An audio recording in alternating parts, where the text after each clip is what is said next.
Welcome back to my channel. I'm JC. Today's video is I'm going to be responding to a couple of the questions that I got on my Q&A post. Now there weren't that many questions, which is fine. I wanted to go ahead and do a video answering those questions now. And then if anyone has any more questions for me, they can leave them in the comments below and I'll do another one later or sprinkle some in a future vlog somewhere.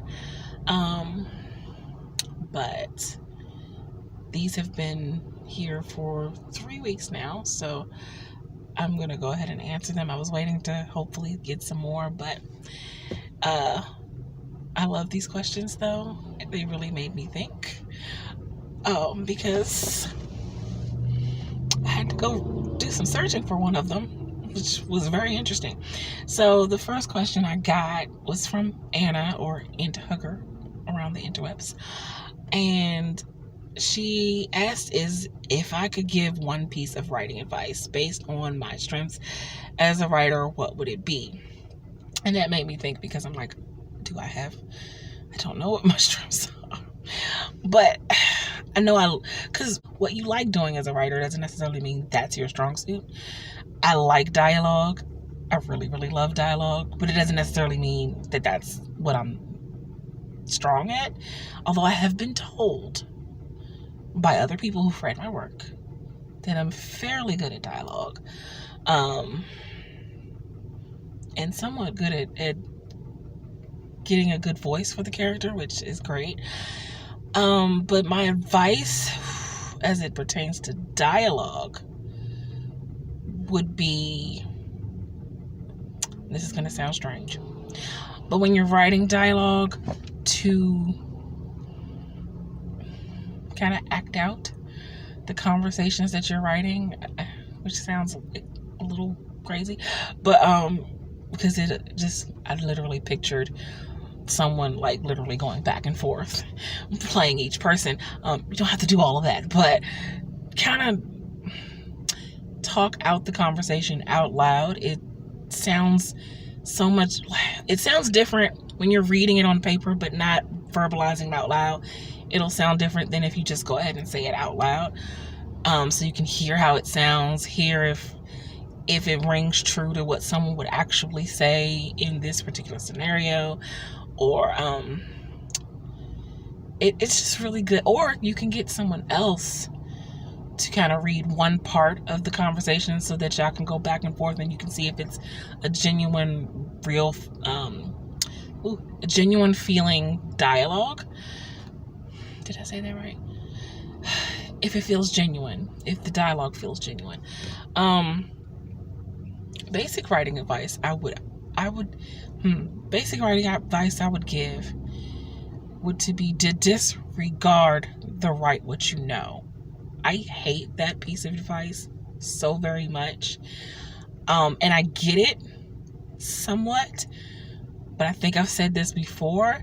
If I only stick to writing what I know, my books won't be very interesting and I'll run out of material fairly quickly. I don't know everything. Just no one that possibly knows everything. This is why we research, because we want to know things to put in our books, things that we don't already know, and it makes for a better book and more interesting book. So, Ariadne asked me, out of all the videos you've made, which one are you most proud of and why? As odd as it sounds, because I really hate being vulnerable, the ones I'm most proud of are the ones where I was the most vulnerable. The mental health ones, the ones discussing my mental health, not just recently, but if you go back on my channel, there are other videos where I've done like mental health check-ins and things like that. I've long suffered with bouts of depression on and off, and talking about it helps, which is why I'm proud of making those. Those were the ones I was most nervous to make. Those are the ones I was most, how do I put this, worried about how they would be received. And those are the ones that I felt most open. Like I felt like I how am I saying this? Those are the ones that had me feeling like you could literally see inside of me, inside my soul, which made them really hard for me to do, but I'm proud of them. Whoops.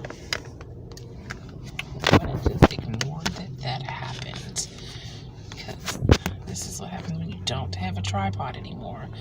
You have to have weird angles to film videos from. Okay.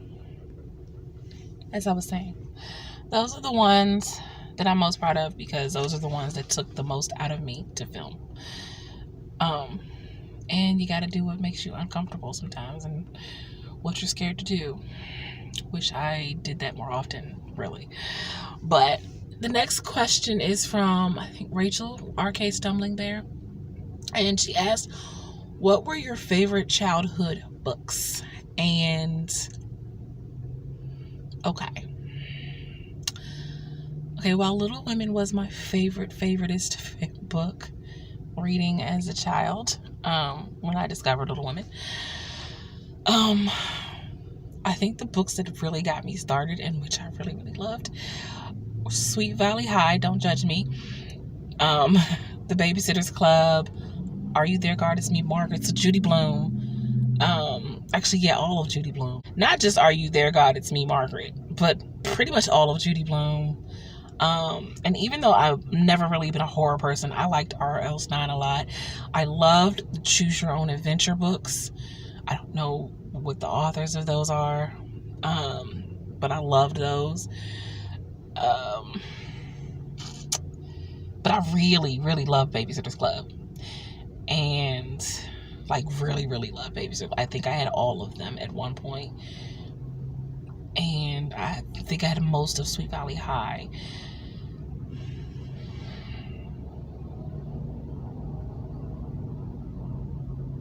Yeah, and then I discovered Little Women, and my taste in reading changed a little bit. The next question is from Nicole, or Hazelnut Ramblings. She asked, what has your experience on AuthorTube been like on a scale of 1 to 10? 10 being absolutely fan-freaking-tastic. What would it be and why? I would say, while I want to say 10 would imply that my whole experience has been perfect. I would say a good solid 8.5 to 9.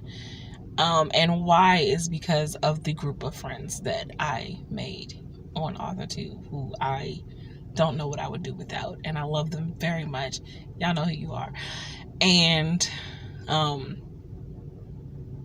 I suppose if I had met them in the very beginning of AuthorTube, I could probably say 10, but that wasn't the case. It took a while. It took a while for me to be open to letting people in. I don't let a lot of people in. I don't know if y'all caught on to that, but I don't let a lot of people in. And it took a lot for me to let all of them in. But I'm glad I did. And so I'd say 8.5, 9. And because of them.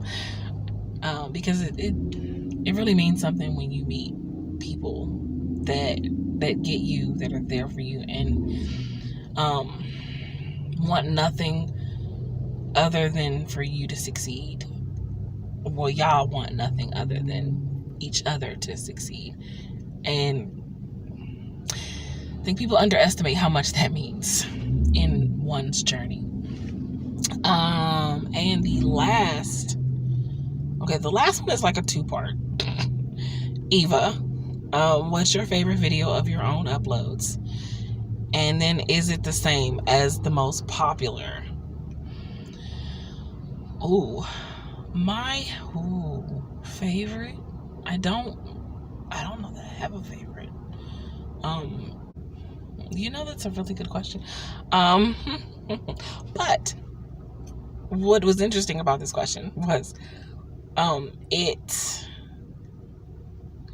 made me go look at what was the most popular, which shocked me because the most popular ones are ones from 2 years ago. Well, one is from a year ago, and yeah.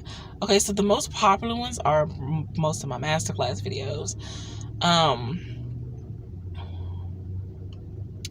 But the top most popular ones is I think I'll hit the reset button, and that was 2 years ago. Then it was the Shonda Rhimes masterclass, and then it was the first week of Nano over a year ago, and then it was the NaNoWriMo survival kit swap unboxing. Those are the most popular ones, which I'm very shocked at. I want to say my favorite one that I've shot, I really like the one that I have a problem, and its name is Toxic Productivity. I really like that one. Just because it's hard to talk about productivity in that way and to admit to yourself that your level of productivity that you're striving for is very toxic. I'm going to go with that one. That is my answer for that question. I don't know. But the most popular ones kind of surprised me because they're from 2 years ago, and like 2 of them are from 1 year ago. So, but those are my answers to the questions I did get on my post. If you have any more questions for me, you can leave them in the comment section or go to the post that's on the community tab about the Q&A and leave me some more questions, and I will sprinkle them in to future vlogs, or if there are more of them, I'll do a whole nother video. But that's going to be it for this video. If you like what you see and you want to see more videos from me, make sure you hit the like and subscribe button. I post videos on Mondays and Thursdays, and for the month of August, Fridays. I live stream on Wednesdays from 7 to 9 p.m. Eastern Standard Time. As per usual, if you would like to be supportive of me in any of my creative endeavors, such as my blog, my online magazine, online store, Ko-fi page, my GoFundMe, buy my books, all of those links can be found in the description box below. And until next time, have a blessed day. Bye.